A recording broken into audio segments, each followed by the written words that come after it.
ایمان والو اللہ سے ڈرو، وَلْتَنْظُرْ نَفْسٌ مَا قَدَّمَتْ لِغَدٍ۔ ہر آدمی یہ سوچ لے کہ اس نے اپنے آگے کیا بھیجا ہوا ہے، جو اس نے آخرت کے لیے جمع کرایا ہے وہ کیا ہے، یہ غور کر لے وہ۔ وَاتَّقُوا اللَّهَ، اور پھر ڈر جاؤ اللہ سے، اِنَّ اللَّهَ خَبِيرٌ بِمَا تَعْمَلُونَ۔ فرمایا تم جتنے مرضی پردے ڈالتے پھرو، تمہارے رب کو تمہارے تمام کاموں کی خبر ہے، اسے پتا ہے تم کیا کرتے، وہ جانتا ہے۔ عزیز دوستو، بزرگوں اور بھائیوں، قرآن مجید نے دو چیزوں پر بڑا زور دیا ہے، ایک اللہ کو ماننا، اور اللہ کو ماننے کا مطلب ہے نبی پاک کو بھی ماننا۔ اللہ کو ماننے کا مطلب ہے کتابوں کو بھی ماننا، قرآن پاک کو بھی ماننا۔ لیکن دو باتیں آپ کو زیادہ ملیں گی، ایک ایمان، اور اس کے بعد سب سے زیادہ زور ہے ایمان بالآخرت پر، آخرت کو مانو۔ وَمِنَ النَّاسِ مَن يَقُولُ آمَنَّا بِاللَّهِ وَبِالْيَوْمِ الْآخِرِ وَمَا هُمْ بِمُؤْمِنِينَ۔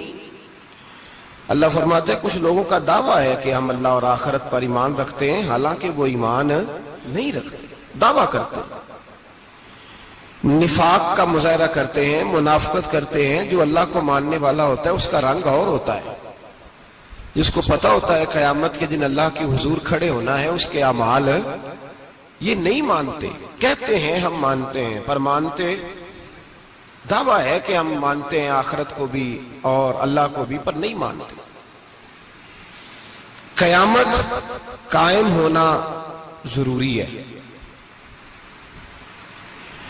اگر وقوع قیامت نہ ہو تو ظالم کی تو موجیں لگ گئیں، جابر تو موج کرے گا، فاسق اور فاجر تو کہیں گے دنیا میں بھی ہم اپنے اقتدار کے زور پر جیتے رہے، آج بھی ہمیں پوچھنے والا کوئی نہیں۔ عقلاً نقلاً قیامت کا قائم ہونا ضروری ہے۔ قیامت قائم ہوگی تو مظلوم کو اس کے ظلم پر داد رسی کی جائے گی اور ظالم کو سزا ملے گی۔ ایک آدمی ساری زندگی دنیا کے اندر لوٹ مار کرتا رہا، دھوکہ فریب فراڈ کرتا رہا، اس کی راتیں شراب و کباب میں گزر گئیں، وہ مرے اور بات ختم ہو گئی، ٹھیک ہے موج کر کے چلا گیا۔ ایک آدمی ساری زندگی اس نے اللہ تبارک و تعالیٰ کی رضا کے لیے اپنی نظر کی حفاظت کی، زبان کی حفاظت کی، یہاں تک کہ دل کی بھی حفاظت کی، وہ بھی مرے تو معاملہ ختم ہو گیا۔ اس طرح تو پھر سرکش کا کچھ بنے گا ہی نہیں۔ نظام زندگی ساری اس کی سوچ ختم ہو کے رہ جائے گی اگر قیامت قائم نہیں ہوتی۔ قیامت کا قائم ہونا حق ہے، اس لیے قرآن مجید نے ایک جگہ پہ نہیں 20 جگہ پہ یہ بیان فرمایا ہے کہ قیامت ضرور قائم ہوگی، قیامت، اور وہ قائم ہو کر اپنے سارے لوازمات سمیت قائم ہوگی۔ میرے نبی پاک صلی اللہ علیہ وسلم نے فرمایا مظلوم کو حق ملے گا، ظالم کو سزا ملے گی۔ جابر اس دن اللہ کی بارگاہ میں رسوا کیے جائیں گے، جن پر جبر کرتے رہے انہیں اللہ کے حضور سے عطا کیا جائے گا۔ قیامت کا وقوع ہونا ضروری ہے، اور قیامت تو جب قائم ہوگی تب ہوگی۔ دنیا میں بھی ایسا ہوتا ہے، ظلم کا انجام ٹھیک نہیں ہوتا، جبر کا انجام، جھوٹ کی زندگی لمبی نہیں ہوتی، دھوکے فریب فراڈ ملمہ سازی، ان چیزوں کی عمریں اللہ نے تھوڑی رکھی ہے۔ وقتی طور پر ظالم کو، دھوکے باز کو، جابر کو جو مہلت ملتی ہے وہ سمجھتا ہے میری سیاست کام کر رہی ہے، وہ سمجھتا ہے میں بڑا دانا ہوں، بڑا چالاک ہوں، دیکھ لو اتنے ظلم کے، جبر کے، دھوکے کے باوجود بنا ہوا ہوں۔ حالانکہ اللہ کی طرف سے اسے مہلت ملتی ہے اور بڑا ہی مہربان ہے۔ مہلت اس طرح دیتا ہے کہ میرے نبی پاک علیہ السلام نے فرمایا جب میرا مسلمان نیکی کرتا ہے تو اللہ فرشتوں سے فرماتا ہے 70 گنا بڑھا کے لکھ لو اس کی نیکی، 70 گنا۔ اور جب گناہ کرتا ہے تو اللہ فرماتا ہے ٹھہر جاؤ ابھی لکھنا نہ، اسے ٹائم دو۔ یا اللہ کتنا؟ فرمایا 24 گھنٹے تو دو، ہو سکتا ہے توبہ کر لے، یہ اس کی مہربانی۔ اب وہ جو اللہ نے مہلت دی ہے نا کہ شاید توبہ کر لے، لوگ سمجھتے ہیں میری چالاکی کی وجہ سے نظام سیٹ چل رہا ہے، میں بڑا تیز ہوں، 2 4 5 باتیں بولتا ہوں سب صحیح ہو جاتا ہے۔ لوگ اس کو اپنی دانائی سمجھ لیتے ہیں، حالانکہ وہ اللہ کی طرف سے۔ فرعون نے کئی 100 سال حکومت کی اور اس طرح اس نے ظلم کیے کہ لاکھوں اور ہزاروں بچے قتل ہی کرا دیے۔ 12,000 عورتوں کے پیٹ میں حمل تھا، اس نے ضائع کرا دیا۔ جب حضرت موسیٰ علیہ السلام اپنی قوم کو لے کے نکلے، رستے میں دریا آ گیا، فرعون پیچھے لگا ہوا تھا۔ وَإِذْ فَرَقْنَا بِكُمُ الْبَحْرَ فَأَنْجَيْنَاكُمْ، اللہ فرماتے تمہارے لیے میں نے دریا کو پھاڑا اور تمہیں نجات دے دی۔ وَأَغْرَقْنَا آلَ فِرْعَوْنَ، اور فرعون کو غرق کر دیا۔ وَأَنْتُمْ تَنْظُرُونَ، تم کھڑے دیکھ رہے تھے۔ اب جب حضرت موسیٰ دریا کے کنارے پہنچے تو فرعون بھی پیچھے آیا۔ فرعون لوگوں سے کہا کرتا تھا کہ میں کہتا ہوں تو دریا چلتا ہے، میں کہتا ہوں تو ہوائیں آتی ہے، میرے حکم کے پابند ہے سارے۔ جاگ رہے نا آپ حضرات، غور فرمائیے گا بات پر۔ دعویٰ تھا اس کا کہ میں کہتا ہوں تو نظام زندگی چلتا ہے۔ اب جب دریا کے کنارے پہنچے حضرت موسیٰ علیہ السلام تو اللہ نے حکم دیا کہ آپ عصا ماریں۔ جناب موسیٰ نے عصا مارا، 12 رستے بن گئے۔ اب حضرت موسیٰ کی قوم گزر رہی تھی تو فرعون سے پوچھنے لگے کہ تو کہتا تھا میرے حکم سے چلتا ہے، تو وہ تو حضرت موسیٰ نے ڈنڈا مارا ہے تو رستہ بن گیا ہے۔ باز نہیں آتا انسان باز بہانے بڑے ہیں اس کے پاس، بڑی دلیلیں ہیں، جھوٹ سچ بول کے اپنے آپ کو مطمئن کرتا ہے، آخر دم تک تبدیل ہونے کو تیار نہیں ہوتا، دلیلیں گھڑتا رہتا ہے، بناتا رہتا ہے، شور کرتا ہے جان بوجھ کے۔ بھئی تو کہتا تھا میرے چلانے سے چلتا ہے، تو باز ابھی بھی نہیں آیا۔ کہنے لگا میں نے ہی حکم دیا ہے کہ ذرا پھٹ جا، مجھے یہ زندہ چاہیے۔ باز رسی جل گئی، بال کہنے لگا میں نہیں کہا ہے دریا کو کہ یہ مجھے زندہ چاہیے، میرے بھاگے ہوئے ہیں تو اس لیے پھٹا ہے، تو آؤ میرے ساتھ دریا کراس کرے۔ تو پتا تو ان کو بھی تھا نا، جتنا تو رب بنا ہوا ہے، پتا تو تھا، سارے جانتے تھے۔ کہنے لگے تو پہلے کراس کر، اگر تو بچ گیا تو ہم بھی پیچھے آتے ہیں۔ اب چاروں ناچار۔ ایک روایت تو یہ ہے کہ یہ جب خدائی کا دعویٰ کرتا تھا نا، تخت پہ بیٹھا ہوتا تھا، تو ایک دن حضرت جبریل آئے اس کے پاس انسانی شکل میں، تو کہنے لگے میں بڑی دور سے آیا ہوں تو ایک مسئلہ پوچھنا تھا۔ کہا پوچھو۔ کہنے لگے ایک غلام تھا کسی بادشاہ کا، تو بادشاہ نے اسے تھوڑی دیر کے لیے ایک علاقے کی سربراہی دے دی۔ کتنی دیر کے لیے ہمیں سربراہیاں ملتی ہیں؟ کیوں جی؟ تھوڑی دیر کے لیے ملتی ہے نا، تھوڑی دیر کے لیے سربراہی دے دی ایک غلام کو۔ ذرا بات کو سمجھیے، حضرت جبریل پوچھتے ہیں، کہتے ہیں سربراہی مل گئی، اب وہ مالک ہی بن کے بیٹھ گیا ہے، وہ بات ہی نہیں سنتا، اس کو تھوڑی دیر کے لیے بنایا تھا، وہ تو خدائی کا دعویٰ کرنے لگا ہے۔ آپ بتائیں اس کا انجام کیا ہونا چاہیے، یہ مسئلہ پوچھنے آیا ہوں۔ تو فرعون کہنے لگا اس کا انجام یہ ہے کہ اسے پانی میں غوطے دے دے کے مار دے۔ انجام کیا ہے؟ بولیے کیا انجام ہے؟ کیا انجام ہے جی؟ پانی میں، اللہ اکبر، اپنی سزا تجویز کر رہا ہے۔ اس کی سزا کہ اسے پانی میں غوطے دے دے کے مارو ظالم کو۔ اسے تھوڑی دیر کے لیے بنایا تھا اور وہ چھائی گیا ہے، قبضہ ہی کر گیا ہے۔ حضرت جبریل کہنے لگے جی آپ لکھ کے دے دیں گے؟ کہنے لگا لاؤ لکھ دیتے ہیں۔ لکھوا لیا، جناب جبریل رکا لے کے تشریف لے گئے۔ اب جب فرعون دریا میں آیا نا تو اللہ نے حکم دیا مل جا۔ جب دریا ملا چیخنے لگا تو حضرت جبریل آئے، کہنے لگے تیرا ہی فتویٰ ہے، یہ تیری سزا ہی ہے نا، ہم بھی بڑی سزائیں تجویز کرتے ہیں، یہ جھوٹا ہے جی، اس کا تو فلانا علاج ہونا چاہیے، تو اگر تو جھوٹ بولے تو یہ فلانا بڑا جاور ہے جی، اس کے ساتھ اس طرح ہونا چاہیے، تو اگر تو یہ کام کرے تو جو سزا تو لوگوں کے لیے تجویز کر رہا ہے تو اپنے بارے میں بھی سوچ۔ اب جب غوطے آئے نا، آخری وقت دیکھا وہ فرعون جو کہتا تھا میری مرضی سے دریا چلتا ہے، علامہ ساوی نے تفسیر ساوی میں لکھا ہے تڑپ کے رونے لگا۔ جب یہ مزاج ہے، ایک دفعہ اوپر آتا ہے آدمی جب دریا میں جاتا ہے، اوپر آیا تو چیخنے او میرے حواریو خدا کا واسطہ مجھے بچاؤ۔ کہنے لگے تو کہتا تھا میری مرضی سے چلتا ہے، بے بسی ہے، تڑپتا ہے، روتا ہے، وارث شاہ مان کری نہ وارثہ دا، رب بے وارثہ کر کے مار دائی، تڑپ رہا ہے، چلا رہا ہے، کوئی مدد کو نہیں پہنچتا۔ اب جب آخری غوطہ آیا تو کہنے لگا آمنا میں رب موسیٰ و ہارون، میں موسیٰ کے رب کو بھی مان گیا، ہارون کے رب کو بھی۔ اللہ نے فرمایا نہیں، اب تیرا ماننا قابل قبول ہے۔ اس وقت ماننا تھا جب تجھے مہلت دی تھی، جب تو جوان تھا۔ بڑھاپا آتا ہے، بیماری آتی ہے، جوان آدمی بیماری کا شکار ہوتا ہے تو کہتا ہے یا اللہ ایک دفعہ صحیح کر دے، میں ساری پڑھا کروں گا، ایک دفعہ ٹھیک کر دے، میں مسجد میں رہوں گا، میں اگلے سال اعتکاف بھی کروں گا، میں ساری تراویحیں پڑھوں گا۔ تو اس وقت پڑھنی تھی جب تجھے مہلت دی تھی، اس وقت پڑھنا تھا جب اللہ نے تجھے آسانی دی، زندگی دی۔ اگلا وقت یہ حال ایک کا نہیں ہوا۔ نمرود کو دیکھ لیں، حضرت ابراہیم علیہ السلام کو کہتا تھا میں رب ہوں، آپ نے فرمایا رب تو وہ ہے جو زندہ کرتا اور مارتا ہے۔ ایک موت کا قیدی بلایا، کہنے لگا ہاں بھائی کتنے دن رہ گئے تھے پھانسی میں؟ کہنے لگا جی پرسوں ہونی تھی۔ کہا جا تجھے آزاد کیا، لو میں بھی زندگی دیتا ہوں۔ ایک بے گناہ آدمی کو پکڑ کے قتل کر دیا، کہتا میں بھی مارتا ہوں۔ حضرت ابراہیم علیہ السلام کہنے لگے تو بیوقوفوں جیسی دلیلیں دے رہا ہے، چل اس طرح کر، میرا رب سورج مشرق سے نکالتا ہے، تو اگر رب ہے تو مغرب سے نکال کے دکھا۔ اب دلیل کا جواب کوئی نہیں تھا تو کہنے لگا پکڑو اور آگ میں ڈال دو۔ اللہ کے نبی کو آگ میں ڈالنے والا، یہاں ایک مچھر بیٹھا ہے، 400 سال حکومت کی اور خدائی کا دعویٰ کیا، یہاں مچھر بیٹھا تھا، چھینک آئی تو مچھر اندر چلا گیا۔ پہلے دربار کا ادب یہ تھا کہ جو آئے سجدہ کرے، اب اس کے سر پہ کوئی چیز مارتا تھا تو اسے سکون ہوتا تھا، مچھر تھوڑی دیر کے لیے اس کا دماغ چھوڑتا تھا۔ او بھائی یہ اس دھرتی پہ اللہ نے لوگوں کو نظارے دکھائے اور ہمیں سمجھانے کے لیے دکھائے، ہمیں تفکر کی، غور کی دعوت دی کہ دیکھ لینا، اپنے عمل کو پرکھنا۔ تمہارے عمل حضرت موسیٰ کے فرما برداروں جیسے ہیں، جناب ابراہیم کے فرما برداروں جیسے ہیں، یا بن کے بیٹھ گئے ہو؟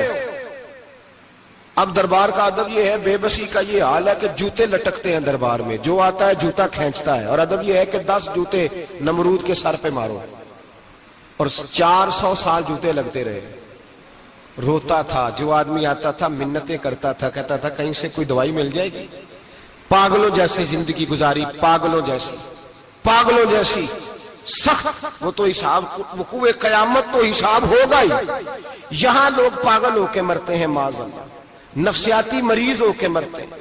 یہاں آخری وقت اتنا سخت آتا ہے کہ دنیا موت کی دعائیں مانگتی ہے۔ میرے بھائی جب انسان ظلم کرتا ہے تو بھول جاتا ہے کہ شاید مجھے پوچھے گا کوئی نہیں، جب وہ زیادتی کرتا ہے تو بھول جاتا ہے، جب وہ کسی کا حق کھاتا ہے تو وہ کہتا ہے شاید اس کا تو وارث ہی کوئی نہیں جس کو میں لوٹ رہا ہوں۔ لیکن جب اللہ کی پکڑ آتی ہے، حجاج بن یوسف ظالم تھا، اس نے اچھے کام بھی کیے تھے۔ قرآن پاک پر زیر زبر آراب حجاج بن یوسف نے لگوایا۔ محمد بن قاسم کو ہندوستان سندھ کے علاقے فتح کرنے بھی حجاج بن یوسف نے بھیجا تھا۔ ساری خوبیاں اپنی جگہ پر، ظالم بہت بڑا تھا۔ کسی آدمی نے اس کے سامنے کونے کی طرف منہ کر کے ساتھ والے سے بات کر لی تو کہنے لگا میرے خلاف کیا، اس کو لے جاؤ، 2 ٹکڑے کر کے واپس لے آؤ۔ توتی بولتا ہے نا، اقتدار، جب کسی کے ہاتھ اقتدار ہوتا ہے نا، وہ چاہے ایک گھر کا ہی کیوں نہ ہو، وہ 10 بندے فیکٹری میں کام کرتے ہیں اور جو ان کا مالک ہوتا ہے وہ کہتا میں مالک ہوں، مجھے مانو۔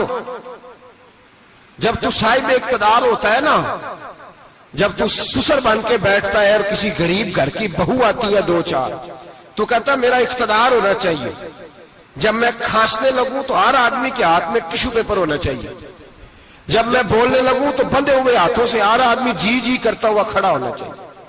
جس آدمی کا، اور یہ کام بہو بھی کرتی ہے کئی دفعہ، وہ بھی کہتی ہے کہ تمہیں پتا نہیں میں کتنا لمبا چوڑا جہیز لے کے آئی ہوں، جب میں سونے کے لیے اپنے بیڈ روم میں جاؤں تو خبردار بوڑھے بابے کو اجازت نہیں کہ وہ کھانسے، اماں کو چاہیے کہ اگر اس کو بڑی سخت پیاس بھی لگی ہے تو میرے سوتے سوتے باورچی خانے میں برتن نہ کھٹکھٹائے۔ جو جہاں بھی جس اسٹیج پہ بھی بیٹھتا ہے وہ کہتا ہے کوئی نہیں مجھے پوچھنے والا، میں مطلق العنان ہوں۔ جوان بوڑھوں کا مذاق اڑاتے ہیں، سمجھتے ہیں شاید کبھی بوڑھے ہی نہیں ہونا، مذاق اڑاتے ہیں۔ تندرست لوگ بیماروں کا مذاق اڑاتے ہیں، شاید کبھی بیمار نہیں ہونا۔ حجاج بن یوسف ظالم تھا، ظلم کرتا تھا، زیادتی کرتا تھا۔ حضرت سعید بن جبیر ایک تابعی بزرگ تھے، اتنے بڑے بزرگ تھے کہ ساری رات نماز پڑھتے تھے، سارا سال روزہ رکھتے تھے۔ ایک دن انہوں نے منبر پہ بیٹھ کے کہا کہ حجاج ظلم سے باز آ جائے ورنہ اللہ کی لاٹھی بڑی بے آواز ہے۔ اللہ کی لاٹھی، اس کا کیا مطلب ہوتا ہے؟ اس کا مطلب ہے جب رب کی لاٹھی چلتی ہے تو اس کی آواز، جی اس کا پہلے کوئی پیغام، وہ پہلے اعلان نہیں کرتا کہ تگڑے ہو جاؤ لاٹھی چلنے لگی ہے، لاٹھی چلتی ہے پر اس کی آواز، سمجھ آ رہی ہے میری بات کی؟ جمعۃ الوداع کے لیے تشریف لانے والے احباب خاص غور فرمائیے گا، حجاج بن یوسف کو پتا چلا کہ حضرت سعید بن جبیر نے میرے خلاف بات کی، بلا لیا، کہنے لگا تو نے میرے خلاف بات کی ہے؟ فرمانے لگے کی ہے۔ کہنے لگا تجھے پتا ہے میں قتل کر دوں گا؟ آپ فرمانے لگے نہ تو زندگی کا مالک ہے نہ موت کا مالک ہے، تو کیسے قتل کر؟ کہنے لگا تجھے پتا ہے میرا؟ فرمایا میں نے تجھے نہیں، میں نے تو کئی شداد، کئی حماد، کئی قارون، کئی فرعون، کئی نمرود دیکھے، کئیوں کی داستانیں سنی، تو کون ہے؟ تو چھوٹا سا ہے۔ ایک جملہ ہے ملا جلال الدین رومی کا، بڑے درویش تھے، ایک بات کہہ گئے، کہنے لگے نمرود جتنے پیسے نہیں، فرعون جتنی حکومت نہیں، قارون جتنی دولت نہیں، ورنہ فرمانے لگے میرے زمانے میں بھی کئی لوگوں کا خدا بننے کو دل کرتا ہے، کئی لوگوں کا دل کرتا ہے، لیکن نمرود جتنے پیسے، فرعون جتنی طاقت اور قارون جتنی دولت نہیں، ورنہ ہو سکتا ہے لوگ دعویٰ کر جائیں معاذ اللہ ثم معاذ اللہ۔ یہ آج سے کئی سو سال پہلے وہ کہہ رہے ہیں، آج تو حالات بڑے ابتر ہیں، اس کی نسبت خطرناک۔ فرمانے لگے حضرت سعید بن جبیر تو زندگی موت کا مالک نہیں۔ کہنے لگا پکڑو، قتل کرو اسے، لے جاؤ۔ جب پکڑ کر کھینچ کر لے جا رہے تھے نا تو حضرت سعید بن جبیر مسکرانے لگے۔ اب ظالم کے سامنے مسکرائے تو اس کو بڑا غصہ آیا، یہ میرا مذاق اڑاتا ہے؟ بلا لیا، ادھر آؤ، کیوں مسکرا رہے ہو، کیا ہوا؟ تو حضرت سعید بن جبیر کہنے لگے میں مسکرا رہا ہوں تیری بیوقوفی پر اور اپنے اللہ کی دی ہوئی ڈھیل پر۔ میں مسکرا رہا ہوں کہ یا اللہ کیا بات ہے، کیا تیرا شان ہے، کیسے لوگوں کو ڈھیل دی ہوئی ہے۔ میں مسکرا رہا ہوں تیری بیوقوفی پر کہ تو سمجھتا ہے شاید مجھے پوچھنے والا کوئی نہیں۔ کہنے لگا اس کو باہر نہ لے جاؤ، میرے سامنے قتل کرو۔ ٹھیک ہے جی، قتل کرنے لگے تو حضرت سعید بن جبیر نے منہ کعبے کی جانب کر لیا، انی وجہت وجہی للذی فطر السماوات والارض حنیفا وما انا من المشرکین۔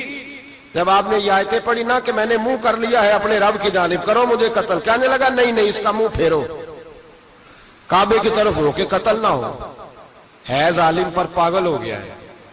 حضرت سعید بن جبیر کے حوصلے نے شکست دے دی، ناکام ہو گیا، مخبوط الحواس ہو، کہنے لگا اس کا منہ پھیر دو۔ جب کعبے سے پھیرا تو آپ فرمانے لگے للہ المشرق والمغرب فانما تولى فثم وجه اللہ۔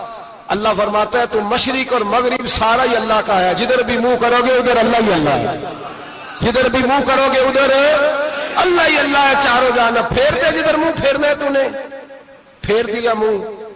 حضرت سعید بن جبیر کے گلے پہ خنجر رکھا تو آپ نے ہاتھ اٹھائے، کہنے لگے اے اللہ میرے بعد اسے کسی اور پر مسلط نہ کرنا، میرے بعد کسی اور پر مسلط نہ، بس میں آخری ہوں۔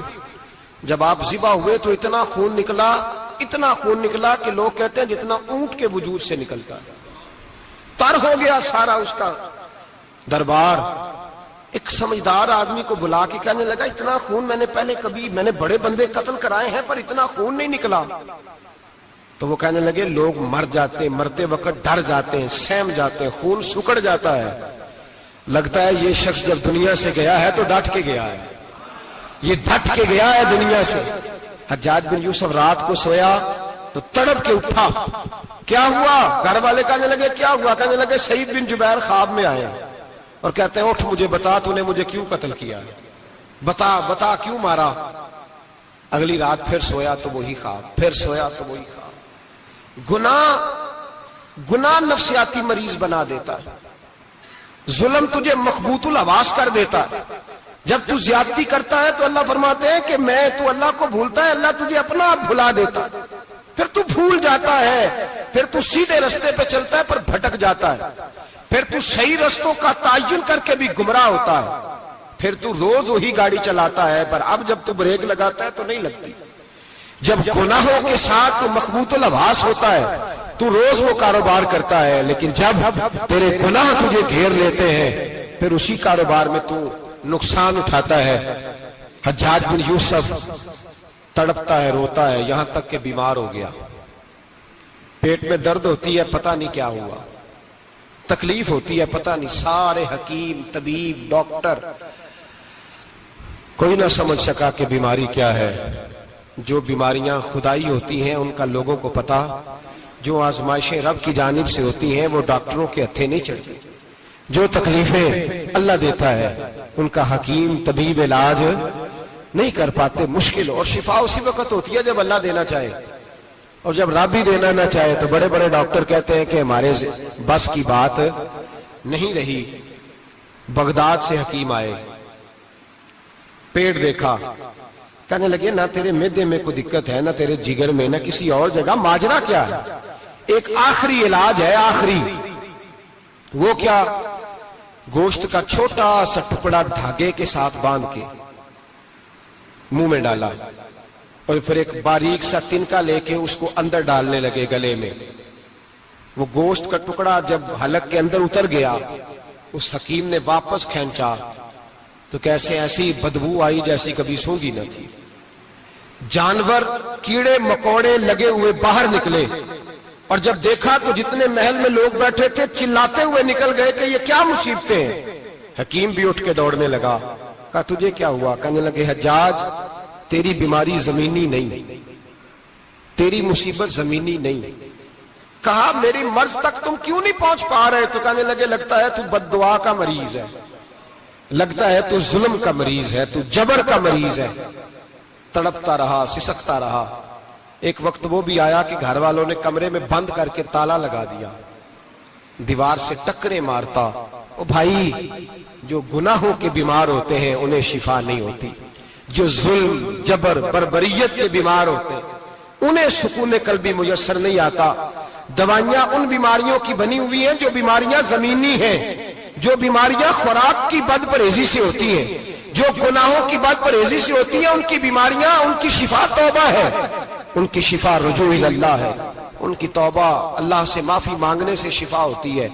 حجاج جب مرنے لگا تو بلایا، یہ رنگ بھی ذرا ملاحظہ کیجیے گا، دو چار قریبیوں کو بلایا، پتہ ہوتا ہے نا اپنے کرتوتوں کا آدمی کو، پتہ سارا ہے سردار موتیتیاں کا، جب پتہ ہوتا ہے سارا، بلا کے کہنے لگا جب میں مر جاؤں تو مجھے رات کو دفن کرنا۔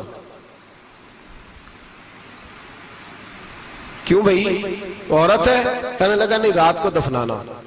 ٹھیک ہے، رات کو دفنا دیں گے۔ پھر کہنے لگا جب صبح ہو جائے تو صبح ہونے سے پہلے پہلے میری قبر زمین کے برابر کر دینا، نشان مٹا دینا۔ کا وجہ تو کلمہ پڑھتا ہے، حضور کا حکم ہے کہ قبر کم از کم ایک بالش، ایک گیٹ اونچی ہونی چاہیے زمین سے، کم از کم، تو تیری قبر مٹا دے۔ وجہ پتہ ہوتا ہے اپنے ظلموں کا۔ کہنے لگا مجھے پتہ ہے لوگ میرے مرنے کے بعد میری قبر بھی نہیں چھوڑیں گے، دنیا میں تو میرے جبر کی وجہ سے کوئی آ نہ سکا، لیکن میری قبر بھی لوگ جنازوں میں باتیں شروع کر دیتے ہیں۔ جنازوں میں نے ایسی بھی داستانیں سنی ہیں کہ کوئی مرا تو لوگ جوتوں کا ہار قبر پہ ڈال آئے۔ نہیں بھائی، تو جب زندہ تھا تو تیرے جبر ظلم کی وجہ سے نہیں کو بول سکا۔ ایک تو ہے قیامت میں حساب ہوگا، یہاں دنیا میں حساب ہونے لگتا ہے۔ اتنی لمبی زبانیں لوگوں کی لٹک کر مرتے وقت باہر نکل آتی ہیں۔ دعا کریں، جمعہ ہے، اللہ تعالیٰ ایمان کی موت عطا فرمائے۔ دعا فرمائے رب تعالیٰ، اللہ تبارک و تعالیٰ توبہ کر کے جانے کی توفیق عطا فرمائے۔ جاگے جاگے اور سنے اور دعا کرے، اے اللہ تو ہمیں ظلم سے ویسے ہی محفوظ فرما، اگر ہم زیادتی کرنے لگے تو اے اللہ ہمیں اس سے منع فرما، ہمیں اس سے تو یہ توفیق دے کہ ہم باہر آ جائیں اس گناہ سے۔ میرے بھائی، ایک تو دنیا میں سزا ہے، پھر قیامت کی سزا ہے، اور وہ زیادہ سخت ہے، وہ زیادہ سخت ہے۔ ہم لوگوں نے نا ہیلے بہانے بڑے بنائے ہوئے ہیں۔ بینک کے ساتھ کاروبار کرنے والا کہتا ہے نہیں نہیں، مجبوراً لیا ہے، مجبوراً مر رہا تھا تو، آخری لبوں پہ تھا تو جائز ہے، جائز ہے۔ اس وقت جب تجھے کھانے کو لقمہ نہ لگے تو حرام کھانا بھی جائز ہے۔ کیا دقت تھی؟ کیوں اللہ رسول کے مقابلے میں کھڑا ہوا تو؟ کیوں سود کا دھندا کیا؟ کیا تکلیف تھی, کیا کہاں تو الجھ گیا تھا؟ ہم جان بوجھ کے اپنے لیے جہنم کٹھی کرتے ہیں, پھر کہتے ہیں سکون نہیں زندگی میں. کہاں سکون آئے گا, کیسے آئے گا؟ ہم نے خود آگ لگائی ہے چمن میں اپنے. جو قیامت کی سزا ہے, میرے نبی پاک علیہ السلام نے فرمایا رب تمہیں سامنے کھڑا کرے گا. اور کس طرح کھڑا کرے گا؟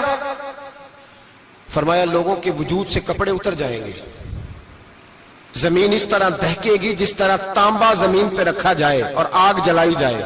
تانبا دیکھا آپ لوگوں نے؟ یہ بھی گرمی گزری ہے نا, تو فرش پر جب سورج پڑتا تھا تو ننگے پاؤں چلا نہیں جاتا تھا. صحیح کہہ رہا ہوں؟ ننگے پاؤں, بچے کا پیر زمین پہ لگتا تو چیخ اٹھتے, کہتے ہیں اوہ جل گیا پیر. حالانکہ یہ فرش دنیا کے, اور اگر تانبے کے اندر خاصیت ہے کہ اگر کوئی دھات جلدی اور زیادہ گرم ہوتی ہے تو وہ تانبا ہے. میرے نبی نے مثال دی تو اس کی دی جو سخت تھا. فرمایا تانبے کی طرح زمین تپائی جائے گی اور پھر ننگے پاؤں رب تمہیں کھڑا کرے گا. آج سورج کی پشت تمہاری جانب ہے, قیامت میں منہ تمہاری جانب ہوگا. نیزہ آپ نے دیکھا ہوگا, نیزہ ہوتا تھا. فرمایا یہ جو تم نیزے دیکھتے ہو صرف 1.25 نیزے کے برابر سورج قریب آ جائے گا, اور پھر اللہ تمہیں سامنے کھڑا کر کے تم سے سوال جواب کرے گا. اور حضور نے کہہ دیا ہے تو اب کسی نعت خواں کے کہنے سے بات بدل سکتی, کسی پیر کے کہنے سے جملہ بدل سکتا, کسی خطیب کے کہنے سے فکر نہ کرنا وہ سامنے جنت پڑی ہے, اب بات بدل سکتی؟ خدا کی رحمت پر بھروسہ رکھنا ضروری ہے, نبی پاک کی شفاعت کی امید رکھنا. بولیے. لیکن جو حضور نے بیان کیا ہے اس کو ماننا بھی یہ بھی ضروری ہے. میرے نبی پاک نے فرمایا اللہ تم سے حساب لے گا اور اللہ پوچھے گا, تم نے جواب دینا ہے. حضور کس کس شے کا؟ فرمایا جو پہنتے ہو اس کا جواب نہیں دینا, جو کھاتے ہو اس کا جواب نہیں دینا, جو اللہ کے راستے میں دیتے ہو اس کا جواب, باقی ہر شے کا جواب دینا ہے. ادھر جو پلاٹ ہے اس کا بھی جواب دینا ہے, اور جو بچوں کو پیسے بتائے ان کا بھی جواب دینا ہے, جو چھپائے ہیں ان کا بھی. ثم لتسألن یومئذ عن النعیم, جو کمیٹی اپنے محلے میں ڈالی ہے اس کا بھی جواب دینا ہے, جو سسرال کے علاقے میں ابا جی سے چوری ڈالی ہوئی ہے اس کا جواب بھی, سب کا جواب دینا ہے. تمام حساب کتاب. اور اللہ فرماتے ہیں میں سامنے کھڑا کر کے ہر سوال کا تجھ سے جواب, تجھے ہر سوال کا جواب. اچھا یہ جو بڑے لوگ تھے وہ حساب سے ڈرتے تھے, ہم چھوٹے لوگ ہیں ہم حساب سے ہم نہیں ڈرتے, ہم کہتے ہیں دیکھی جائے گی. بڑے لوگ جو تھے وہ حساب سے. حضرت ابو بکر صدیق دعا کرایا کرتے تھے, دعا کرو اللہ مجھ سے حساب نہ پوچھے. حضرت عمر فاروق رضی اللہ تعالیٰ عنہ اپنے بیٹے سے کہتے تھے بیٹا اپنے باپ کے لیے رحمت کی دعا کرنا, میں درگزر والا ہوں, میں حساب والا کوئی نہیں. بڑے لوگ ڈرتے تھے, بڑے لوگ. حضرت عثمان غنی قبر پہ کھڑے ہوتے تھے تو داڑھی آنسوؤں سے بھیگ جاتی. غلام کہتے ہیں حضور 3 دفعہ نبی پاک نے آپ کو جنت کی بشارت دی ہے, 3 دفعہ بشارت دی ہے, تو آپ کیوں اتنا روتے ہیں؟ عثمان غنی فرماتے جس رسول نے مجھے جنتی کہا ہے اسی محبوب نے مجھے فرمایا تھا عثمان قبر آخرت کی منزلوں میں سے پہلی منزل ہے. اور آپ فرماتے میرے تو کمرے میں دیا گل ہو جائے تو مجھے ڈر لگتا ہے, اس میں تو مکمل اندھیرا ہے. آپ فرماتے کھڑکیاں بند ہو تو دم گھٹنے لگتا ہے, اس کو تو دروازہ ہی کوئی نہیں, روشن دان تک نہیں. بھائی جو بڑے تھے وہ ڈر رہے تھے. مولا علی شیر خدا نماز کا وضو کر کے کانپتے تھے, کانپتے. علی آپ مرحب کے سامنے نہیں کانپے, خیبر کا دروازہ اکھاڑتے نہیں کانپے, بدر احد خندق حنین اور خیبر میں نہیں کانپے, تو یہاں آپ فرمانے لگے مالک کے سامنے جاتے ہوئے ڈر آتا ہے. بڑے لوگ کانپتے تھے, بڑے لوگ. آج کون سا جمعہ ہے؟ سارے بولیے. حالانکہ یہ اگلے سال دوبارہ آئے گا, ہمارا نہیں پتا کہ ہم ودا ہو جائیں کہ کیا بنے. یہ کون سا جمعہ ہے؟ آیا جمعۃ الوداع, آئے ہم پڑھ گئے. آج ایک فکر لے کر کے جانا, ایک سوچ. جہاں روز رات کو بیٹے کی ٹینشن, بیٹی کی ٹینشن, بھائی کی ٹینشن, پوتے کی ٹینشن ہوتی ہے نا, ایک ٹینشن اور اپنے آج ایک ٹینشن بڑھا لو, قبر کی ٹینشن پیدا کر لو, قیامت کی تھوڑی سی فکر کر لو, تھوڑی سی, ایک لمحے کے لیے صحیح تھوڑا خیال پیدا کرے. حضرت حسن بصری نام سنا ہوا ہے نا, یہ حضرت علی کے شاگرد ہیں. نبی پاک کے گھر میں آ جاتے تھے کئی دفعہ، بچے تھے جب. حضرت حسن بصری تابعی ہیں، فرماتے ہیں خانہ کعبہ میں عمرہ کرنے گیا، طواف کعبہ کر رہا تھا تو بڑا عجیب منظر ہوا، رات کی تنہائی ہوئی. اس وقت کئی دفعہ طواف بند بھی ہوتا تھا، اس لیے کہ رش کم ہوتا تھا تو رات کو سب سو جاتے. کہتے رات ذرا گہری ہوئی تو لوگ اپنا اپنا خیمہ لے